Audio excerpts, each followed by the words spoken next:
ഇന്ത്യയുടെ ദേശീയ മൃഗമായ കടുവയും ദേശീയ പക്ഷിയായ മയിലും ഒരേ ഫ്രെയിമിൽ. ഉത്തരാഖണ്ഡിലെ ജിം കോർബറ്റ് നാഷണൽ പാർക്കിൽ നിന്നുള്ള വീഡിയോ വൈറലാകുന്നു. മയിലിനു പിന്നിലൂടെ ശാന്തമായി നടന്നുപോകുന്ന കടുവയുടെ ദൃശ്യം ജീവിതത്തിൽ ഒരിക്കൽ മാത്രം ലഭിക്കുന്ന കാഴ്ച എന്നാണ് വീഡിയോ കണ്ട പലരും വിശേഷിപ്പിച്ചത്.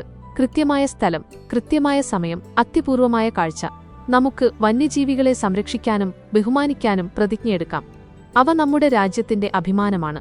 അവയെ സ്നേഹത്തോടെ സംരക്ഷിക്കേണ്ടത് നമ്മുടെ ഉത്തരവാദിത്തമാണ്. ജയ് ഹിന്ദ് എന്ന കുറിപ്പ് പങ്കുവച്ചുകൊണ്ടാണ് രാകേഷ് ഭട്ട് എന്നയാൾ ഈ വീഡിയോ പങ്കുവച്ചിരിക്കുന്നത്. ഈ മനോഹരമായ നിമിഷം ഇന്ത്യയുടെ സമ്പന്നമായ ജൈവവൈവിധ്യത്തെ ഓർമ്മിപ്പിക്കുന്നതായും പ്രകൃതിയെ സംരക്ഷിക്കേണ്ടതിന്റെ പ്രാധാന്യം ഓർമ്മിപ്പിക്കുന്നതായും പ്രേക്ഷകർ അഭിപ്രായപ്പെട്ടു.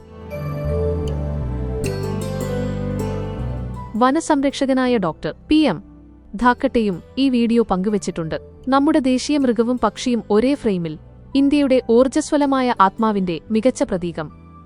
എല്ലാവർക്കും സ്വാതന്ത്ര്യദിനാശംസകൾ എന്ന കുറിപ്പോടെയാണ് അദ്ദേഹം വീഡിയോ പങ്കുവച്ചത്.